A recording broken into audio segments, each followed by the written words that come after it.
Recientemente se han dado una serie de acontecimientos en la política española que acercan cada vez más el sanchismo al chavismo.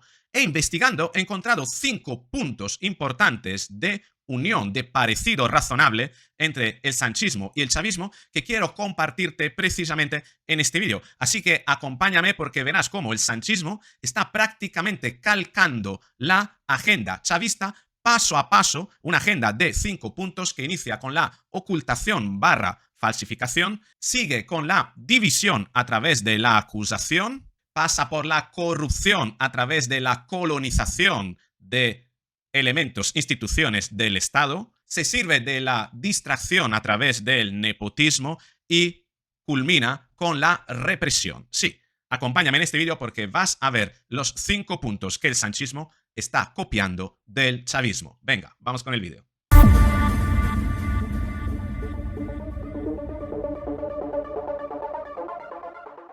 Hay 5 puntos, ¿no?, que marcan la agenda del chavismo que encontramos tranquilamente, que se siguen perfectamente en el chavismo. Creo que Pedro Sánchez en el fondo está llevando a España a la misma transformación que inició Hugo Chávez en Venezuela y que está completando Nicolás Maduro. A través de 5 pasos básicos. 5 pasos básicos que te voy a compartir precisamente a través de acompañándome de una serie de noticias, ¿no? Noticias que nos van a ayudar a entender esto. La primera de todas es la falsedad en las cuentas. Es decir, me hago con el gobierno, me hago con el Estado, y una vez que estoy gobernando, ¿eh?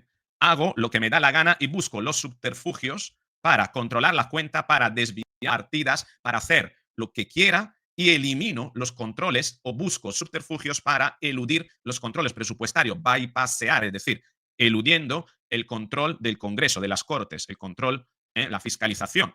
Yo creo que The Objective ha utilizado demasiado eufemismos aquí, ¿no? Podrían haber sido más asertivos en ese sentido. Yo cambiaría el título y diría: Sánchez se aferra a una norma del COVID para falsear las cuentas. Y punto, ¿no? Pues al final, hacer cambio de presupuesto sin control, no es una forma de decírmelos vosotros, sino es una forma de falsear las cuentas. Introdujo una disposición en el presupuesto general del Estado de 2021 que evita una memoria pública y aclarar qué políticas pierden recursos. Es decir, que evita declarar qué es lo que está haciendo deficitario, lo que está provocando un gasto para el Estado, incluso mantenerlo si conviene a nivel ideológico para el Estado, aún generando pérdidas. Y aquí podríamos estar hablando de muchísimo. Entre otros, por ejemplo, la prebendas a periodistas, medios de comunicación. Aquí hay un error, se habla más bien de opacidad legalizada. Hay un error aquí, no es ilegalizada, sino legalizada. Si no, no se entendería. La cuestión es, señala The Objective, el economista Santiago Sánchez López, que con los presupuestos prorrogados, el gobierno de Sánchez ha convertido esas modificaciones de crédito en un atajo para cambiar prioridades de gasto de manera arbitraria, al margen del debate parlamentario. Por tanto, sin control, sin fiscalización, máxima opacidad. Decisiones de calado que se aprueban en Consejo de Ministros sorteando el control parlamentario que acaban convirtiéndose en una falta de transparencia inadmisible, porque no hay una memoria pública que ponga negro sobre blanco. Traducido, no hay una memoria pública que permita conocer cómo mueven ese blanco a negro, ese dinero blanco a negro. Si es que se lo llevan a algún lado, se va a convertir en dinero negro y nadie se va a dar cuenta. Que aclare qué políticas pierden recursos, cuáles ganan y con qué criterios. Dicho de otro modo, es la opacidad legalizada donde formalmente todo encaja, pero el control desaparece. Todo encaja, pero el control desaparece. Me recuerda mucho Hugo Chávez y Nicolás Maduro. Hasta ahora este punto lo hemos tratado en la noticia que hemos visto.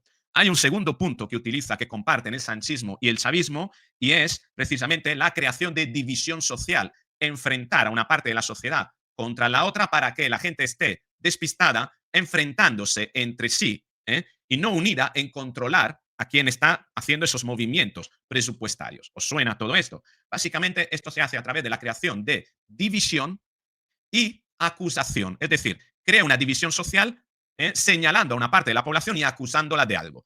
Aquí tenemos un paralelismo muy grande en declaraciones entre Pedro Sánchez y Hugo Chávez. Escuchemos aquí a Pedro Sánchez y después vamos a escuchar a Hugo Chávez.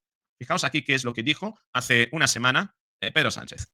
Esa corrupción generalizada y sistematizada acabó en el año 2018 con la moción de censura y el cambio de gobierno. Esa corrupción acabó Aquí está falseando la realidad, acabó en 2018, ¿no? Con la caída, ¿no?, del gobierno de Rajoy y mi llegada, ¿no? Yo soy el salvador, ¿no? Yo soy el salvador que os voy a salvar de lo mal que lo está haciendo la otra parte de la sociedad. Y luego dijo también esto para señalar precisamente a la otra parte como culpable, como amenazas. Escuchen bien los términos que utiliza Pedro Sánchez porque los vamos a ver también en Hugo Chávez, más o menos, ¿eh? Pero veréis cómo el estilo retórico es muy parecido. Nuestras sociedades se enfrentan a una amenaza real, liderada por una coalición de intereses entre oligarcas y ultraderecha, una, llamémoslo así, internacional del odio y de la mentira que avanza peligrosamente, por desgracia, en ambos continentes y, por tanto, también en el mundo, poniendo en riesgo derechos, libertades por los que muchas generaciones que nos precedieron lucharon tanto y a veces llegaron a sacrificar su vida. Por eso, preservar y mejorar la democracia no es solo una cuestión institucional o jurídica, es una cuestión política, es un deber moral, es una responsabilidad que le debemos a las generaciones pasadas, pero también a las generaciones futuras. Preservar la democracia es una tarea política que trasciende las urnas y los votos, es un deber. Trasciende las urnas y los votos, es decir, eso es importante, está autorizándose incluso a falsear unas elecciones, es decir, da igual los votos y las elecciones, es más importante vencer a los otros, es más importante que los otros no gobiernen, hay que hacer todo lo posible para que los otros no gobiernen, que os lo voy a volver a poner, escuchad muy bien, trasciende urnas y votos, es decir, que va más allá. ¿Cómo puede una democracia que se basa en las urnas y los votos, ir más allá de la urna y los votos? Está hablando de crear una tiranía, es decir, de apartar las urnas y los votos y erigirse como autoridad moral para gobernar en contra de una serie de lo que él ha llamado internacional del odio. Gobernar para que aquellos que odian no lleguen nunca a tomar el poder, ni siquiera con las urnas y con los votos. Esto es chavismo puro. Vamos a escuchar a Hugo Chávez. Esa es la derecha que tenemos, esa es la oposición que tenemos. Y esas personas con tanto odio pretenden volver a gobernar a Venezuela. Se lo tenemos que hacer imposible. Es imposible que esa gente vuelva a gobernar esta Venezuela nueva. Es imposible. No van a volver, hagan lo que hagan, se lo jura Hugo Chávez, aquí con el pueblo. Se lo juro y se lo requete juro una vez más. Y aparecía su sucesor ahí aplaudiendo, ¿eh? Es brutal el paralelismo. ¿Habéis escuchado a Pedro Sánchez y Hugo Chávez? Es la misma retórica. Y esto es el segundo punto, ¿eh? Estamos hablando de crear división acusando a otra parte de la población. Bien, vamos al tercer punto. El tercer punto es la corrupción.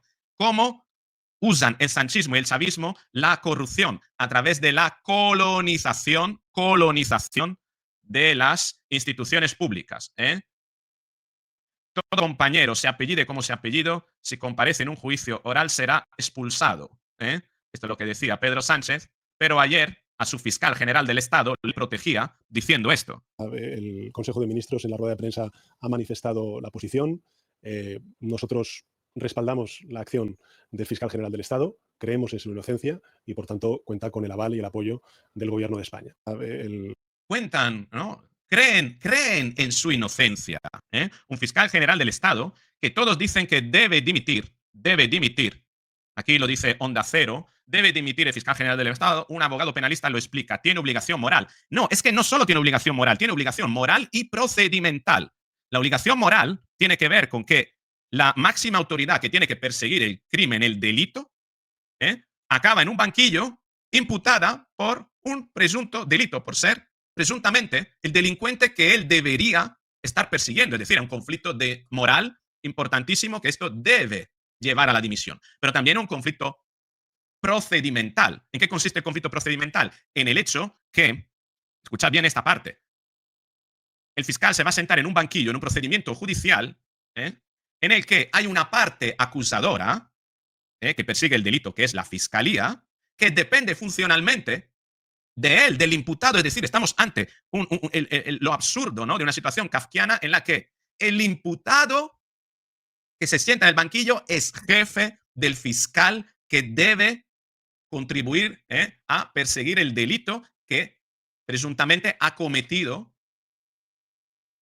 la persona que está sentada en el banquillo, el imputado. Es decir, que vamos a tener en el banquillo al jefe de aquella persona que tiene que perseguir el delito que ha cometido esa persona, Es decir, es un conflicto de intereses. El otro era un conflicto moral, pero eso es un conflicto de intereses. ¿Cómo vas a sentarte en un banquillo siendo jefe de aquella persona que tiene que señalar el delito que has cometido y representar al Estado, ¿no?, contra el delito que has cometido? ¿Cómo va a sentirse libre de poder acusarte, de poder realizar una acusación sabiendo que tú eres su jefe, y que, dependiendo de cómo vaya el juicio y de cómo te comportes, incluso en un futuro podrías tener represalias o podría tenerla directamente mientras estás ejerciendo el cargo de fiscal, porque yo soy tu jefe. Tú que me estás acusando, yo soy tu jefe. Es brutal esto, es una corrupción. Es una corrupción deliberada en toda la cara de los españoles. Entonces, eso es un elemento importante. Aquí tenemos que el chavismo se ha comportado de la misma manera, controlando el Poder Judicial, controlando a la Fiscalía, controlando a los tribunales, ¿cómo se llama? El Tribunal Superior de Justicia, el Tribunal Electoral, en fin, en todas las instituciones, ¿no?, gubernamentales venezolanas están tomadas por jefes que son chavistas, son afines ideológicamente. ¿Qué trabajo le tendrá que hacer el fiscal general del Estado a Pedro Sánchez para que Pedro Sánchez lo mantenga allí ante toda esta evidencia? Fijaos lo importante que es este tipo para Pedro Sánchez, porque la eventualidad de que Pedro Sánchez sea imputado, el fiscal general del Estado es quien puede medrar para tratar de cancelar esa imputación para Pedro Sánchez. Pedro Sánchez tiene a la familia imputada, a la hermana, al hermano, a la mujer, a su mano derecha, a su otra mano derecha. Tiene a tantas personas tan cercanas a él podría acabar siendo imputado, que necesita a este tipo que le haga el trabajo sucio. Y está dispuesto a mantenerlo aún ante ese conflicto, no solo moral, sino procedimental. Pues este es el tercer punto. Hemos visto, por tanto, cómo sanchismo y chavismo comparten la ocultación a través de la falsedad, la división a través de la acusación, la corrupción a través de la colonización de las instituciones, y tenemos un punto más que tenemos que tratar: la distracción a través del nepotismo. Es decir, comprar y poner en medios de comunicación a determinados periodistas que defiendan su relato y que lo defiendan de una manera prácticamente sin cuestionamiento, a crítica. Y sobre todo, si son mujeres, si son guapas, si tienen pinta de personas que se prostituyen fácil a los intereses de un gobierno, mejor. Y aquí tenemos el paralelismo entre Sara Santaolalla y la chavista Indira Urbaneja. Dos periodistas, dos activistas, mejor dicho, que sirven a cada ideología. Una sirve al chavismo y otra sirve al sanchismo, y lo hacen de la misma manera, provocando el mismo rechazo en la sociedad. Es brutal. Fijaos, ¿no? Fijaos de qué manera defienden, y además, fijaos el paralelismo estético, cómo lo hacen, ¿no? Desde mi punto de vista es improcedente que una persona, si es periodista, tenga que mostrar tanto cuerpo en televisión y sobre todo hacer tantos aspavientos como para que se le vean los melones rebozando y diciendo lo que dice. Fijaos, utilizan lo que es el anclaje, es decir, un alto atractivo sexual unido a un mensaje afín al gobierno que genere esa, digamos, esa asociación, ¿no?, una mayor penetración del mensaje, sobre todo en una parte de la sociedad, en los hombres. Fijaos. Si no se dice un argumento de que este país es tercermundista, que todo es una basura, que la izquierda es lo peor y que Sánchez es un cabrón, aquí no se deja hablar. Pues no, no está pasando eso. La economía va como un tiro, este país funciona, y hay que votar en las urnas. la tuya. Basta ya de propaganda, ¿no? siempre igual. Oye. Basta ya de propaganda, hay que votar en las urnas. Y esta gente son unos sinvergüenzas que insultan a un presidente del gobierno y que son unos maleducados. Si no se dice La estética y el contenido de Sara Santaolalla defendiendo al sanchismo, y la estética y el contenido de Indira Urbaneja defendiendo al chavismo. Puso en el punto fuego de la opinión pública mundial el trato inhumano y la violación de derechos humanos que ocurre no nada más en Estados Unidos, sino también en El Salvador con los migrantes. Entonces tenemos que agradecer hoy a Nicolás Maduro. América Latina toda le tiene que agradecer a Nicolás Maduro, que reivindicó la dignidad de los migrantes. Y es un ejemplo para todos los presidentes de América Latina. Sara Santaolalla agradeciendo a Pedro Sánchez, defendiendo a Pedro Sánchez, mejor dicho. Indira Urbaneja agradeciendo a Nicolás Maduro. Aquí, bueno, al menos en los tonos y en la forma, Indira tiene un poquito más de elegancia, ¿no?, que Sara Santaolalla. Pero vayamos a ver qué tipo de afirmaciones lanzan sobre Indira Urbaneja en las redes sociales.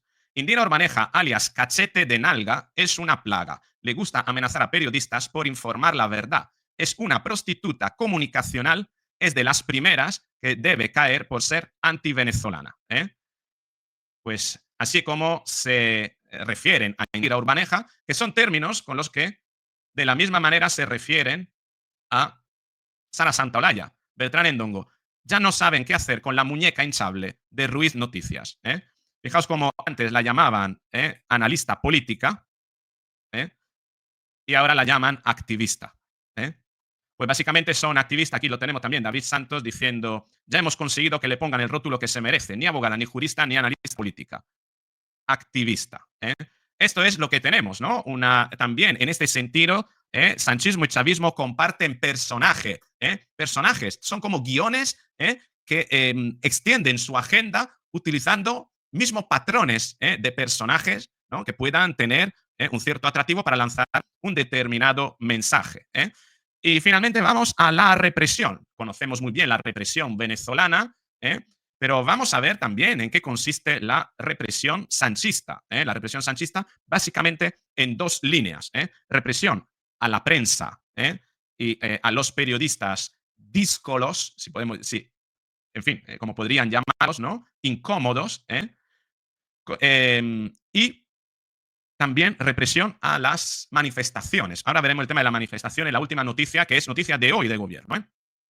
Así como están tratando de denunciar ante la Unión Europea la restricción a la libertad de prensa en España. Ese es un escrito al jefe de la unidad, creo que es Tomás Pereira, en Bruselas, denunciando las restricciones a la libertad de prensa en España. Es sobre todo después de haber aplicado ese nuevo reglamento del Congreso. Esto es del 18 del 7, hace prácticamente 2 semanas, este comunicado. El Parlamento Europeo estudiará la denuncia de periodistas digitales sobre las restricciones de la libertad de prensa en el Congreso de los Diputados. Saltaron las alarmas ayer en Europa tras la aprobación en España de un reglamento de sanciones a periodistas incómodos.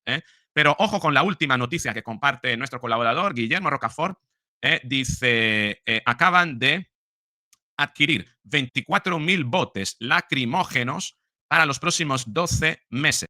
Esa es la compra que ha hecho el gobierno de España. El escándalo hace 3 horas, que ha sido más de 2 millones de euros, acaba de gastar el gobierno de Sánchez Castejón en adquirir 24.000 botes de lacrimógeno en su campaña de gaseamiento contra los españoles durante el periodo de junio 2025 hasta junio de 2026. 24.000 botes de gases lacrimógenos acaban de ser adquiridos por la policía para que los pretorianos de las UIP nos puedan gasearnos bien a gusto como les mola. Se trata de material antidisturbio prohibido por las convenciones sobre la guerra y del que no lleva ningún control dentro del sicariato político de la policía, como expliqué en un artículo que explicó en su momento.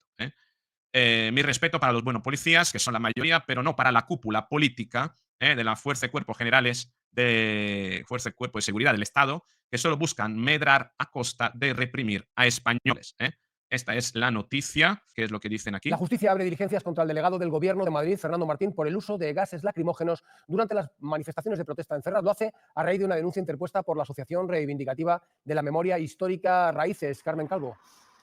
Considera el juez que el delegado del Gobierno como responsable último y los mandos policiales que ejecutaron sus órdenes contravinieron los protocolos de actuación y además lo hicieron de manera desproporcionada. Los gases lacrimógenos, dice el texto, solo están previstos para situaciones de emergencia, sino frente a meras aglomeraciones de personas. Existen aspectos, dice el magistrado, que llevan a pensar en la existencia de una infracción penal. Se les acusa, entre otros, de un delito de prevaricación administrativa y de otro de disolución ilegítima de una reunión pacífica. ¿No te gusta la sopa? Toma 2 cucharadas. ¿No te gusta la sopa de lentejas? Son lentejas. La tomas o la dejas. Yo te la lanzaré en contra cuando a mí me apetezca, si me resultas incómodo, ¿no?